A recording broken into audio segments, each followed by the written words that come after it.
Hello guys! So ayan welcome back to my channel, and so today I'm just gonna do a quick tour of our camper van. Papakita ko lang sa inyo kung ano ang changes at saka yung mga ginawa namin sa van.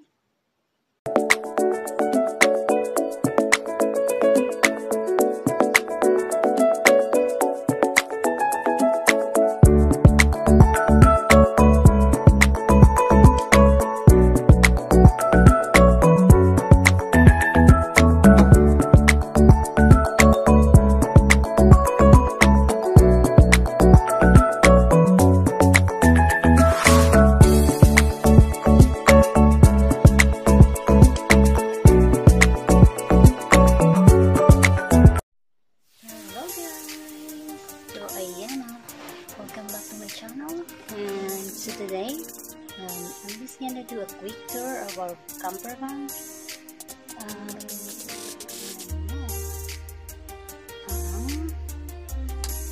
Changes at saka yung mga ginawa namin sa van. Ito ay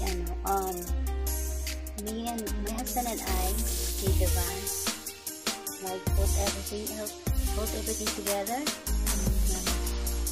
Wala kaming binayaran na tao para gumawa ng upgrade. So, hindi pa namin ito nagamit kasi dahil na sa mga panahon ngayon, so kailangan namin nakatambay lang sa ngayon sa driveway. So, hopefully soon, pag natapos na ito, try namin. So, sana okay na ito naman siya para makapag-travel. So, nice.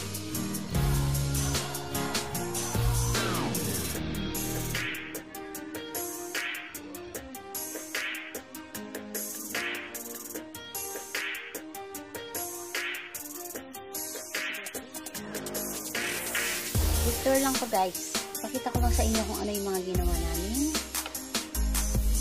sa van. Ayan yung aming bed. Ginawa namin ang bed frame. Meron siyang nilagyan namin ng foam, nilagyan namin ng mattress, and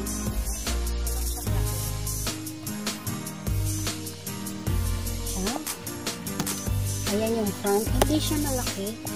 So, ito yung ginawa namin sink. Wala siyang butas kasi yung isa hindi gumana.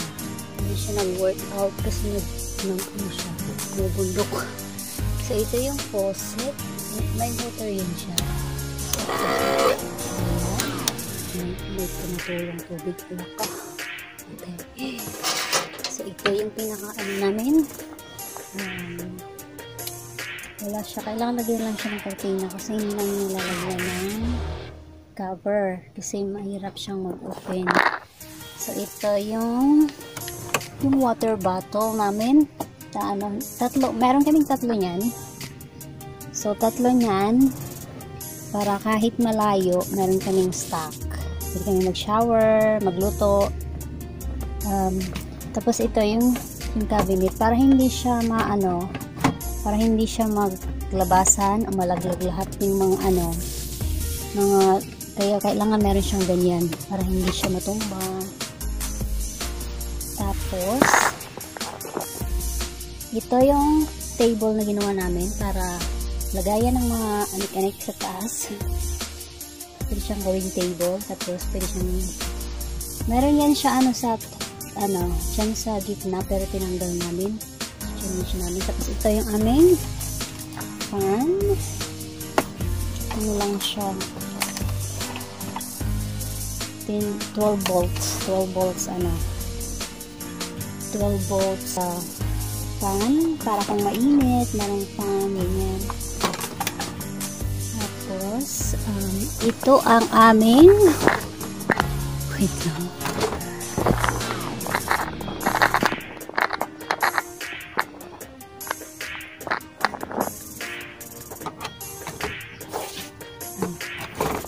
Ayaw lumabas. Ito lang guys. Ayun yung lumabas. Ito ay aming toilet. Tadaan! Toilet namin to siya guys. In case mag-ano kami, mag-bond vacuum. So, ganito yung tsura niya sa loob. So, nagay ng tissue. So, patanggalin mo yan siya. Pero this is just for emergency. Kasi maraming rest area.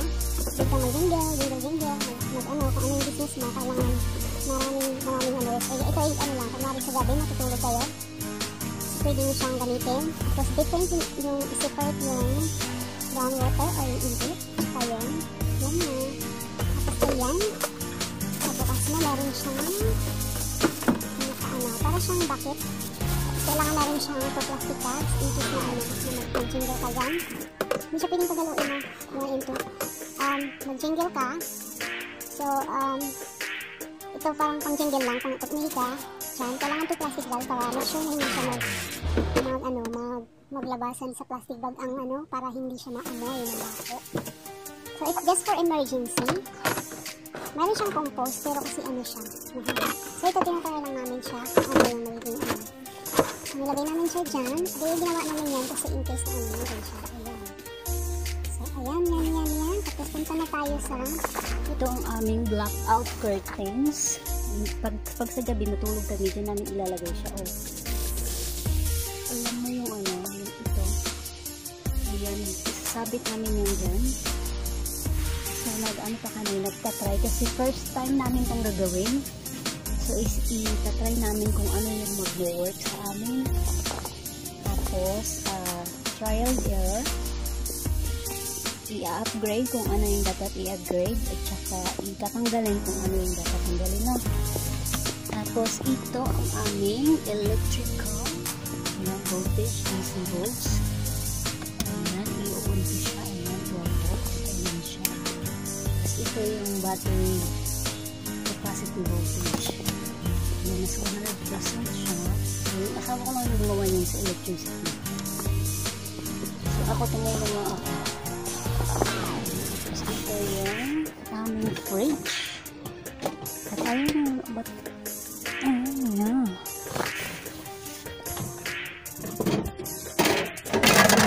Ayan. 12 volts din siya. Small temperature gauge. Number 4. Pero hindi siya naka-on ngayon. Hindi naman namin ginagamit pa. So, on lang siya. Meron siyang maliit na freezer. Ayan. Tapos ito, fridge na. Tapos, ganito. Battery, just outlets. Tapos ito, another storage. Kasi sa van, kailangan mo ng storage. Ayan. Refrigerator, tapos ito yung seat ni Yana. Dapat ito yung pinaka-kitchen namin. So, ito dapat nandito siya sa kabila. Kaso, si Yana, meron kami Yana. So, kailangan namin siya ng isang seat. So, mas tipid yung siya nilagay. Dapat, hindi. Nag-suggest kasi ako sa aking asawa. Dapat ito yung nandito. Para ito diretso siya, malaki ang kitchen, pinaka-kitchen namin. Ang kaso, natanggal na namin yung lagayan ng seat. Ayan, yung ganyan. Natanggal na namin siya bago ako nakapag-suggest. So, wala na, ito na lang, hindi na namin change. So, yan. At tapos,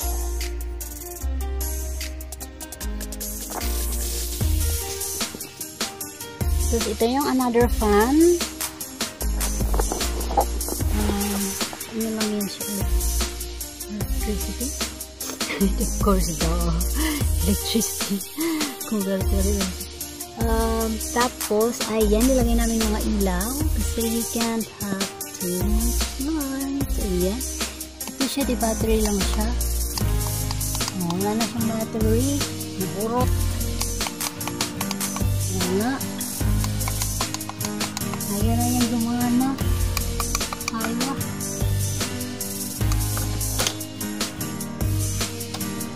Hindi pa yung nagamit siya. Tapos ayan na yung gumana. can't have too many storage, as I always say. This is another storage. Ganyan siya. Ganyan siya.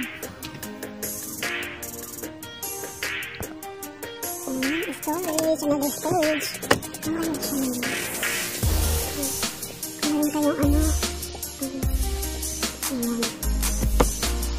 Isa buo siya. Yung storage niya from here down to over there. Storage, pwede siya ngayon. Nagkamit.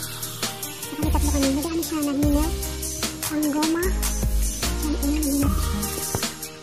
Ngayon, sa sobrang init sa Arizona, naminel ang mga ganyan, goma, plastic.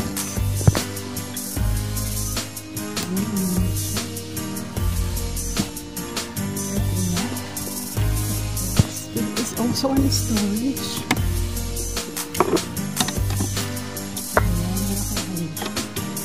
Ayan, ganyan mga food.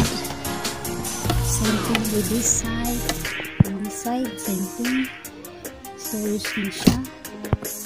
Tapos, ayan, mga lights. Ayan, lights sa mga ganito. May ilaw yan siya. Tapos yung speaker. Tapos, ito as amin.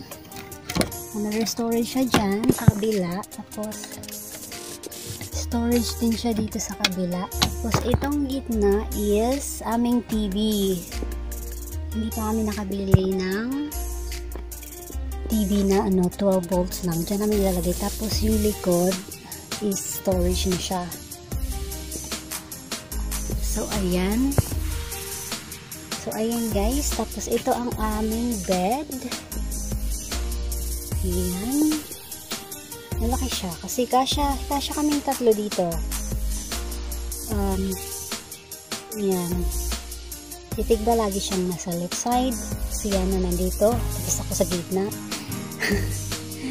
Tapos meron siyang radio. Meron siya. Radio. DVD. Ayan. Ayan yung aming pillow. Apat. Tapos comforter. So ayan. Punta tayo sa likod. Kasi ipapakita ko din kung ano yung nasa likod mo. Labas tayo kasi hindi natin maano. Ayan.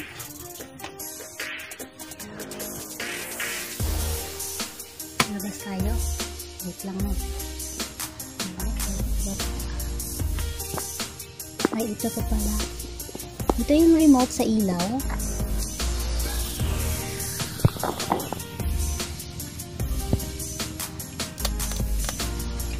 Naka-velcro siya. Para hindi siya malaglag. So, pag inon ko siya, kaso nga ayaw gumanan ng namatay na yung mga battery. Hindi naman siya ginagamit. So, nawala siya. So, ibabalik ko siya. Naka-velcro lang yan para hindi malaglag pag nag-travel. Ayan.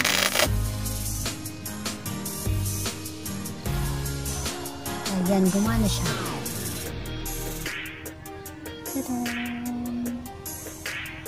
Ayan, tatlo yan sila, tatlo. 1, 2, and then sa dulo, ayun siya. So, i-on ko siya. Ayan, naka-on siya. I-on ko din siya. Ayan, naka-on. Ito pang isa, hello. Ayaw niya naman na. So, naka-on. Ayan, so patayin ko siya. There. Ayan, naglaro ng ilaw. Tapos ito ang aming yung charger siya, USB charger sa mga phones, ganyan, extra. Marami kami yan. Tapos ito, yung 12 volts battery. Ito yung charger. So ito lang, ito turn on lang siya. Tapos mag-on siya. Ayan o, may blue light siya. Para hindi siya sayang sa kuryente. Kasi ayan, naka-on siya. punta tayo sa likod, no? Ayan, this is a Savannah, GMC Savannah van.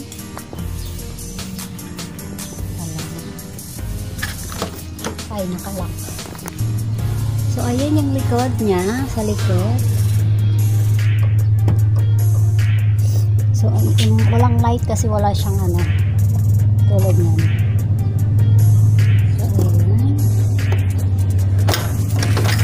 Okay na, nandun yung niya, yung bike niya. So, hindi siya ma-open all the way. So, ito yung namin, generator. Generator namin siya. Tapos, ito yung sa solar charger. Controller, solar panel. Meron kaming solar panel. Dalawa or tatlo, I think. Tapos ito, yung inverter. Yung asawa ko lang ang gumawa niyan. Ito yung ng solar para sa kuryente. Tapos, ito yung mga wala siyang fuse, kaya siya nagre-red. Hindi ko alam kung bakit.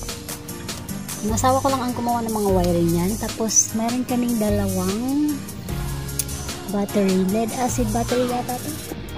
Para yan sa sa kuryente, para sa ilaw at saka sa ref, yung matataas yung yung need ng electric.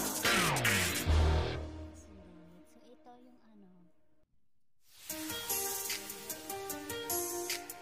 ayan, ganito lang siya kalaki, no? Hindi na siya malaki.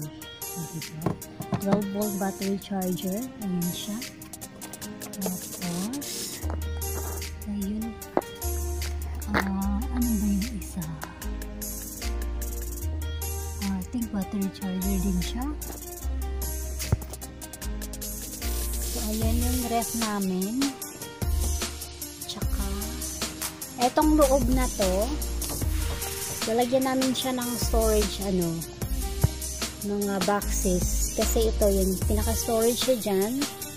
And then, tatanggalin namin lahat yan. Tapos, storage na siya dyan. Dito sa ilalim, ang magiging namin, magiging tulad ng mga mga dresser, mga anik-anik dyan. Nasa nag-travel kami.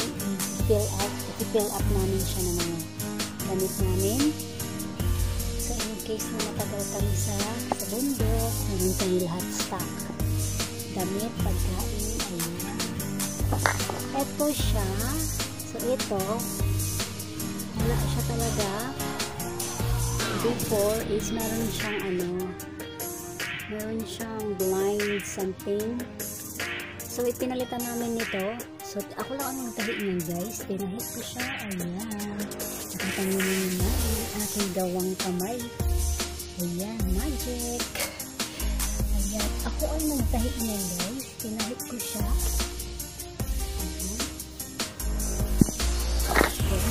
Kabila din, ako din ang nagtahi niya. Ayan. Ayan lang siya. Ayan lang. Kalain mo yun. Ayan pala akong nagtahi. Tapos, ayan, another battery charger. I mean, USB charger, outlet. Tapos, ito yung stickers. Tapos, sa kabila, meron yung siyang stickers yung battery. Ayan siya, guys. Two lead acid natin. Tapos ito is another power inverter. So, makikita nyo siya. Naka-laminated floor siya. Ito talaga siya, ganito siya. Yung buong bed. Yung buong car. Naka-ganito siya. Naka-carpet. So, ang ginawa namin, tinanggal namin from there sa may likod ng driver seat. All the way down na siya to the bed. Nilagyan namin ng ng laminated floor. Ayan siya. Ayan. Change namin. At saka itong bed, hindi yan bed. Thank you for watching, guys. I hope you like what I've shown you, and see you on my next adventure. See you in our next vlog, and I'm gonna show you where we're going, our first trip using our camper van. And if you haven't subscribed yet, please do like, comment, share, and subscribe to my channel so you'll get please click the notification bell so you'll be updated and be notified when my next video comes up. So thank you guys, and mega shout out to all my members. Thank you guys for all your support and love. I appreciate you all. Thank you. Bye bye. See you around.